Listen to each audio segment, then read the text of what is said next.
ഇന്ന് നല്ല tasty and creamy ആയിട്ടുള്ള ഒരു ഒത്തൻറ്റിക് പഞ്ചാബി ബട്ടർ ചിക്കനാണ് ഞാൻ ഉണ്ടാക്കാൻ പോകുന്നത്. ഇതിനെ ഞാൻ 1/2 കിലോ ചിക്കൻ എടുത്ത് കഴുകി ക്ലീൻ ചെയ്ത് വെച്ചിട്ടുണ്ട്. ഇതിനെ ഒന്ന് മാരിനേറ്റ് ചെയ്യണം. അതിനായിട്ട് 2 വലിയ സ്പൂൺ ഇഞ്ചി വെളുത്തുള്ളി പച്ചമുളക് പേസ്റ്റ്, ആവശ്യത്തിന് ഉപ്പും അല്പം മഞ്ഞൾപ്പൊടിയും അല്പം മുളക് പൊടിയും 2 വലിയ സ്പൂൺ തൈരും 1/2 മുറി നാരങ്ങയുടെ നീരും കൂടി ചേർത്ത് നന്നായിട്ടൊന്ന് മാരിനേറ്റ് ചെയ്ത് കുറഞ്ഞത് 1/2 മണിക്കൂറെങ്കിലും വെക്കണം. ഓവർനൈറ്റ് വെച്ചാൽ അത്രയും നല്ലതാണ്. എത്ര നേരം ഇരിക്കുന്നോ അത്രയും നല്ലതാണ്.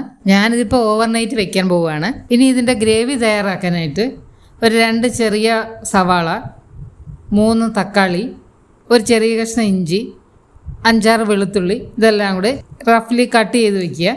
ഇനി ഒരു പാൻ അടുപ്പിൽ വെച്ച് എണ്ണയോ ബട്ടറോ എന്തെങ്കിലും ഇട്ട് അതിലേക്ക് ഒരു ചെറിയ കഷ്ണം പട്ടയും 2 ഏലക്കയും ഇട്ട് അതിനുശേഷം ഈ അരിഞ്ഞു വെച്ചിരിക്കുന്ന ഇഞ്ചിയും വെളുത്തുള്ളിയും സവാളയും ഇട്ട് ഒന്ന് ചെറുതായി വഴറ്റിയ ശേഷം അതിലേക്ക് ഒരു 10-15 എണ്ണം ഉണ്ടാവും കാഷ്യൂ നട്ട്സും കൂടി ചേർക്കുക. സോക്ക് ചെയ്തിടേണ്ട കാര്യമൊന്നുമില്ല, നമ്മളിനി ഇത് വേവിക്കുന്നതാണ്, അതുകൊണ്ട് സോക്ക് ചെയ്യേണ്ട ആവശ്യമില്ല.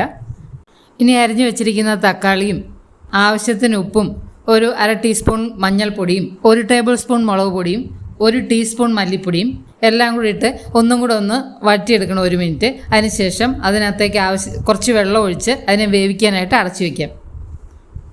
മുളക് പൊടി നമ്മൾ മാരിനേറ്റ് ചെയ്ത് വെച്ചപ്പോൾ കുറച്ചിട്ടിട്ടുണ്ടായിരുന്നു, അതുകൊണ്ട് ഗ്രേവിക്ക് ആവശ്യമായുള്ളത് മാത്രം നോക്കി ഇട്ടാൽ മതി. ഇത് നമ്മളിങ്ങനെ വേവിച്ചെടുക്കുന്നതുകൊണ്ട് പ്രത്യേകിച്ച് ഒരുപാട് വഴറ്റേണ്ട ആവശ്യമൊന്നുമില്ല, ഈസി ആയിട്ട് നമുക്ക് ചെയ്തെടുക്കാൻ പറ്റും. ഒരുപാട് വഴറ്റി സമയം കളയേണ്ട ആവശ്യമില്ല. ഇതെല്ലാം നന്നായി വെന്തിട്ടുണ്ട്. നമുക്കിതിനെ തണുക്കാനായി മാറ്റി വയ്ക്കുക. ഇത് അരച്ചെടുക്കേണ്ടതാണ്. അത് തണുത്ത് വരുന്ന സമയം കൊണ്ട് നമുക്ക് ഈ മാരിനേറ്റ് ചെയ്ത് വെച്ചിരിക്കുന്ന ചിക്കനെ ഒന്ന് ഫ്രൈ ചെയ്തെടുക്കാം. അതിനായിട്ട് നമുക്കൊരു പാനിലേക്ക് ഒരു കഷ്ണം ബട്ടർ ഇട്ട് അത് മെൽറ്റായി വരുമ്പോൾ ഈ ചിക്കൻ പീസസുകളിട്ട് 2 വശം ഒന്ന് ചെറിയ ബ്രൗൺ ആകുന്നവരെ അതിനെ ഫ്രൈ ചെയ്തെടുക്കണം. ഓവർ കുക്ക് ചെയ്യരുത്. ഓവർ കുക്ക് ചെയ്താൽ ചിക്കൻ ഹാർഡായി പോവും. മാരിനേറ്റ് ചെയ്ത് വെച്ചിരിക്കുന്ന മസാല ബാക്കി വരുന്നുണ്ട്, അതും ഇതിൻ്റെ കൂട്ടത്തിൽ തന്നെ ഇട്ട് എല്ലാം നന്നായിട്ട് ഫ്രൈ ചെയ്തെടുക്കണം. അങ്ങനെ ചിക്കൻ എല്ലാം വെള്ളം പറ്റി ആവശ്യത്തിന് ഫ്രൈ ആയിട്ടുണ്ട്. 2 വശവും ചെറിയ ചുവപ്പ് കളറൊക്കെ വന്നിട്ടുണ്ട്. നമുക്കിതിനെ മാറ്റി വയ്ക്കാം. നമ്മുടെ ഗ്രേവിയുടെ ഐറ്റംസൊക്കെ തണുത്തിട്ടുണ്ട്. ബട്ടർ ചിക്കൻ്റെ ഗ്രേവി നല്ല സ്മൂത്ത് ആൻഡ് സിൽക്കിയാണ്. അപ്പോൾ അതുപോലെ വേണം അരച്ചെടുക്കാൻ. ചിലരതിനെ അരച്ച് കഴിഞ്ഞിട്ട് അരിച്ചു എടുക്കാറുണ്ട്, നല്ല സിൽക്കി ആയിട്ട് സ്മൂത്തായിട്ട് ഇരിക്കാൻ വേണ്ടി.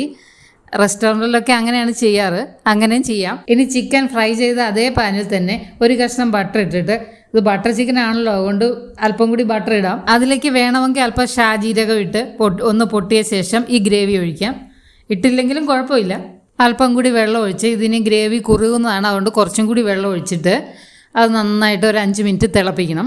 ഉപ്പൊക്കെ ചെക്ക് ചെയ്ത് ആവശ്യമെങ്കിൽ ഉപ്പിട്ടിട്ട് അടച്ചു വെച്ച് 5 മിനിറ്റ് കുക്ക് ചെയ്യാം.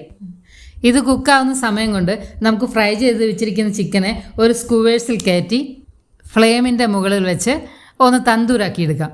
ഒറിജിനൽ ബട്ടർ ചിക്കൻ ഇങ്ങനെ തന്തൂരി ചിക്കൻ വെച്ചാണ് ഉണ്ടാക്കുന്നത്, എന്നാലേ അതിൻ്റെ ഒറിജിനൽ ടേസ്റ്റ് കിട്ടുകയുള്ളൂ. ഇനി ഇങ്ങനെ ചെയ്യാതെയും നിങ്ങൾക്ക് ഫ്രൈ ചെയ്ത് വെച്ച് നേരെ ഗ്രേവിയിലേക്ക് ഇടാം. അപ്പോൾ ഇതിൻ്റെ ആ ഒറിജിനൽ ടേസ്റ്റ് കിട്ടില്ല എന്നേ ഉള്ളൂ. ഇങ്ങനെ എല്ലാ ചിക്കനും നമുക്ക് തന്തൂരി ചെയ്ത് എടുത്ത് വയ്ക്കാം. അത് നമ്മുടെ ഗ്രേവിയൊക്കെ റെഡി ആയിട്ടുണ്ട്. ഇതിലേക്ക് 1 ടീസ്പൂൺ ഗരം മസാല ഇട്ട് ഈ തന്തൂരി ചെയ്ത് വെച്ചിരിക്കുന്ന ചിക്കനെയും ഇട്ട് ഒന്ന് നന്നായി ഇളക്കി യോജിപ്പിക്കുക. അതിനുശേഷം 2 സ്പൂൺ ഫ്രഷ് ക്രീം ഒഴിച്ച് ഒന്ന് ചെറുതായി ചൂടാക്കി പൊടിച്ചെടുത്ത കസൂരി മേത്തിയും ഇട്ട് ഒന്നുകൂടി നന്നായി മിക്സ് ചെയ്ത് എടുത്തു കഴിയുമ്പോൾ നമ്മുടെ ബട്ടർ ചിക്കൻ റെഡി ആയിട്ടുണ്ട്. നോക്കൂ എത്ര ക്രീമിയാണെന്ന്. ഇത്തിരി റിച്ചാണ് എങ്കിലും ഇടയ്ക്കൊക്കെ ആവാം അല്ലേ. ഇത്തിരി മെനക്കെട്ട നമുക്ക് റെസ്റ്റോറൻറ്റിലൊന്നും പോകാതെ നല്ല പഞ്ചാബി സ്റ്റൈലിലുള്ള ബട്ടർ ചിക്കൻ വീട്ടിൽ തന്നെ ഉണ്ടാക്കി കഴിക്കാം. ഭയങ്കര ടേസ്റ്റാണ്. ഒരു പ്രാവശ്യം നിങ്ങൾ എന്തായാലും ഇതൊന്ന് ഉണ്ടാക്കി നോക്കിക്കഴിഞ്ഞാൽ പിന്നെ ചിക്കൻ കിട്ടുമ്പോൾ എല്ലാം നിങ്ങൾ ഇങ്ങനെയേ ഉണ്ടാക്കുകയുള്ളൂ. അത്ര ടേസ്റ്റാണ്. അപ്പോൾ റെസിപ്പി ഇഷ്ടമായ ട്രൈ ചെയ്ത് നോക്കണം, എന്നെ സപ്പോർട്ടും ചെയ്യണം കേട്ടോ.